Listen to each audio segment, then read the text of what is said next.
Il est 22h14, place à l'invité ce soir, Loïc Le Floch-Prigent, l'ancien patron d'Elf, qui vient de passer plus de 5 mois en prison au Togo. Il ne s'est jamais exprimé encore sur cette affaire. Il a choisi ce soir iTélé et la grande édition pour le faire.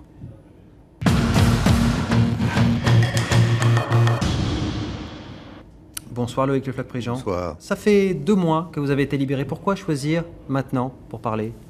Parce que j'ai été malade. Il a fallu que je passe par la case hôpital et la case médecin et j'attendais la fin de ma convalescence pour m'exprimer. Alors, vous venez de passer plus de 5 mois en prison au Togo pour une rocambolesque affaire d'escroquerie. On va entendre votre version dans un instant, mais d'abord le rappel des faits et de votre parcours avec Mylène Poyer. C'est l'un des anciens grands patrons français. Loïc Le Floch-Prigent a présidé des entreprises comme Elf, Gaz de France, la SNCF. Mais Le Floch-Prigent, c'est aussi l'affaire Elf, un scandale d'État. Condamné à plusieurs reprises pour abus de biens sociaux ou emplois fictifs, il fera de nombreux séjours en prison, libéré ensuite pour raison de santé. Aujourd'hui, Loïc Le Floch-Prigent est impliqué dans une affaire judiciaire au Togo, poursuivi pour escroquerie par cet homme, Abbas Al-Youssef, un businessman émirati, ayant fait sa fortune notamment dans le pétrole. Ce dernier accuse le Français de l'avoir escroqué de 48 millions de dollars en lui faisant miroiter la possibilité de récupérer un trésor caché, celui de Robert Gueye, l'ancien président de Côte d'Ivoire. Loïc Le Floch-Prigent a toujours contesté les accusations portées à son encontre. Loïc Le Floch-Prigent, avez-vous tenté d'escroquer votre ancien associé ? Non, pas du tout. Je pense que nous sommes là dans une affaire qui n'a rien à voir avec ce qui est raconté là. Tout d'abord, Abbas Youssef n'est pas un homme qui s'est enrichi sur le pétrole du tout. Tous les Émiratis ne sont pas des rois du pétrole. C'est celui qui vous accuse, hein ? Absolument. Et donc, le sujet sur lequel nous sommes, c'est un sujet clair. Nous avons fait une start-up pétrolière, Abbas Youssef et moi. Il était le financier, j'étais l'expert. Et puis, à la fin de mes ennuis judiciaires, alors que nous étions entendus sur le fait que en 2011, nous allions faire un 50-50, puisque mes ennuis judiciaires étaient terminés, comme vous le savez, il a rompu sa période de bédouin et il est parti sur des divagations. Quand vous dites de bédouin, c'est-à-dire que les bédouins donnent leur parole en serrant la main, c'est ça ? Il n'y avait pas de contrat écrit ? Il n'y a pas de contrat écrit. Alors, non seulement lui n'avait pas envie de le faire, mais en plus ses conseillers suisses n'avaient pas envie qu'on l'écrive. Je considérais, ayant passé pas mal de ma vie en Afrique et au Moyen-Orient, que je pouvais avoir confiance dans le serrage de main du bédouin. Ce n'était pas le cas. Et c'est une confiance qui était mal engagée. Il explique quand même de manière très claire que vous avez tenté de l'escroquer en le mettant en contact avec des gens qui promettaient de retrouver le trésor caché de Robert Gueye. Oui, alors il s'est mis tout seul dans cette affaire. C'est lui qui m'a présenté ces gens. Je lui ai dit que je pensais qu'il faisait une erreur, que même s'il y avait des billets, je pensais que ces billets allaient être faux. Par conséquent, il ne fallait pas qu'il y aille, mais bon, il a voulu y aller, mais il est allé tout seul, comme un grand, et je pense qu'il est important de signaler à tout le monde, en particulier qu'il n'y a jamais eu aucune preuve d'aucune nature qu'il ait dépensé cet argent. C'est-à-dire non seulement il n'y a pas de dossier dans cette affaire dite judiciaire, il n'y a pas de dossier, c'est-à-dire que je suis resté 5 mois et 10 jours en prison, enfin plus dans la gendarmerie de Lomé, et ceci sans jamais avoir aucun papier énonçant quelque culpabilité et quelque chose que ce soit. Alors jamais aucun papier. Des documents, il y en a quand même apparemment dans l'instruction, et notamment des mails qui viendraient de votre ordinateur et qui tendraient à prouver votre culpabilité. Ces mails n'ont jamais été montrés au cours des 5 mois et 10 jours que j'étais là-bas. Ils ont été montrés, semble-t-il, aux journalistes, et il se trouve que pendant les 4 mois où j'étais à Fresnes, c'est-à-dire entre septembre 2010 et janvier 2011, mon ordinateur a été à la disposition de M. Abbas Youssef et son fils. Pendant que vous étiez en prison ? Pendant que j'étais en prison. Et donc, je pense que vraisemblablement, ces mails sont des faux. Mais disons que dans la mesure où il y a beaucoup de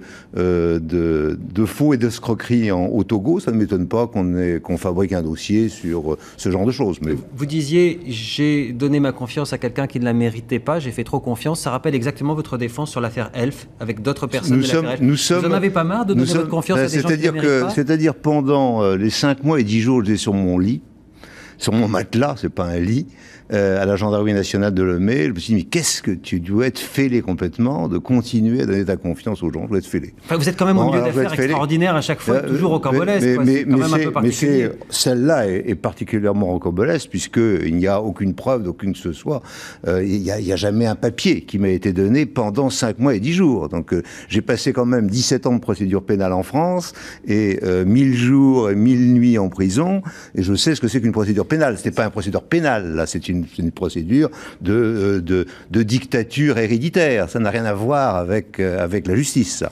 Bon, donc c'est une autre affaire. Et cette affaire, effectivement, je voudrais qu'on fasse bien la différence. Et l'amalgame, je ne l'apprécie pas, entre, d'une part, une affaire sur laquelle j'ai commis des erreurs, et sur lequel il y avait des preuves, et sur lequel je me suis exprimé. Et vous avez été condamné. Et j'ai été condamné. Bon, je considère que j'ai fait mon temps, j'ai fait ces 2 ans et demi de prison, j'ai fait 10 ans de procédure, et je pense que c'est fini, et que maintenant j'ai droit à une deuxième vie. Et j'ai droit également à ce qu'on ne dise pas sans arrêt, bah oui, puisqu'il a fait ça, il fait autre chose. C'est-à-dire je ne vais pas commencer à 69 ans à faire une carrière d'escroc international. Enfin, c'est complètement stupide. Et donc, le fait qu'on fasse cet amalgame m'a profondément ému, et si je suis là ce soir, c'est pour essayer, d'une part, de dire que cet amalgame est insupportable, et d'autre part, pour remercier ma femme, ma famille et mes amis de m'avoir sauvé, parce que c'est eux qui m'ont sauvé. C'est eux qui ont payé la caution de 50 000 $. Bien sûr. Bien sûr. Il y a aussi une reconnaissance de dette que vous avez été obligé de signer de 6 millions de $. Vous allez la payer un jour, cette dette ? Vous l'avez Parce que je juste pense qu'il est hors de question que je paie quoi que ce soit à qui que ce soit. Déjà, je considère que je n'aurais pas dû payer ces 50 000 euros, non pas dollars, ces 50 000 euros pour sortir. Je considère que j'étais malade, que je n'ai rien fait, que c'est une affaire complètement inventée, que à partir de faux, que j'ai été enlevé à Abidjan pour envoyer à Lomé par une entreprise de corruption, d'une part des fonctionnaires ivoiriens, d'autre part de fonctionnaires togolais. Je pense que cette affaire est un véritable scandale. Vous êtes quand même sorti. Qui vous a aidé à sortir ? Tout le monde, mais d'abord ma famille. Ma femme et ma famille. Vos amis socialistes, François Hollande, ensuite, par exemple, vous avez été un ancien grand patron socialiste. Tous les gens, après, ont mis leur petite pierre. Dans un premier temps, c'est ma femme et mes enfants qui disent « ça suffit ». Et effectivement, à l'époque où ils font ça, on dit bah oui encore le Floch il a encore fait une connerie, voilà, grossièrement. Bon.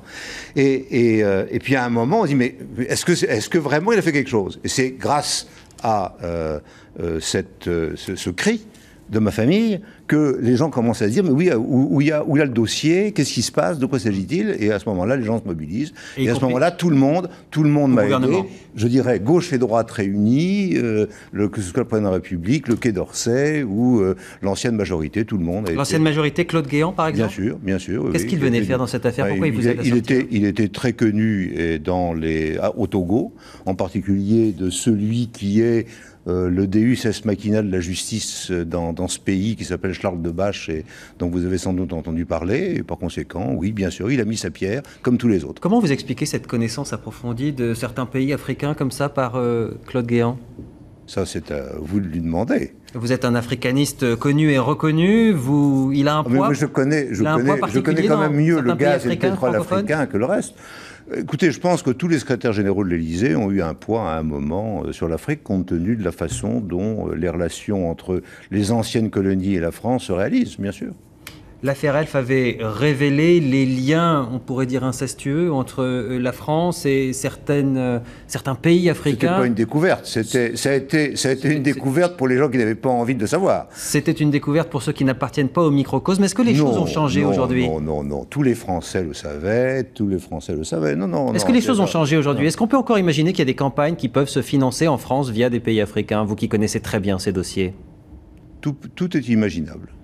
Vous pensez qu'il fallait que tout change pour que rien ne change, c'est ça que vous êtes en train de dire ? Oui, c'est mon opinion, c'est-à-dire que de la même façon, il y a certains grands sujets qui n'ont pas changé au cours du temps. Pendant que Pendant que vous étiez en prison, il s'est passé pas mal de choses. Il y a notamment une grande campagne là, anti-corruption et de moralisation de la vie publique qui est menée par François Hollande. Vous en pensez quoi? Il y a un grand livre qui a été écrit par Bernard-Henri Lévy, qui s'appelle « La pureté dangereuse ».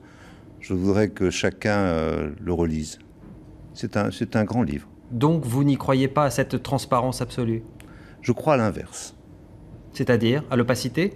Je pense que non. Je pense que ce besoin de transparence est quelque chose qui me rappelle un peu trop les années de la pureté.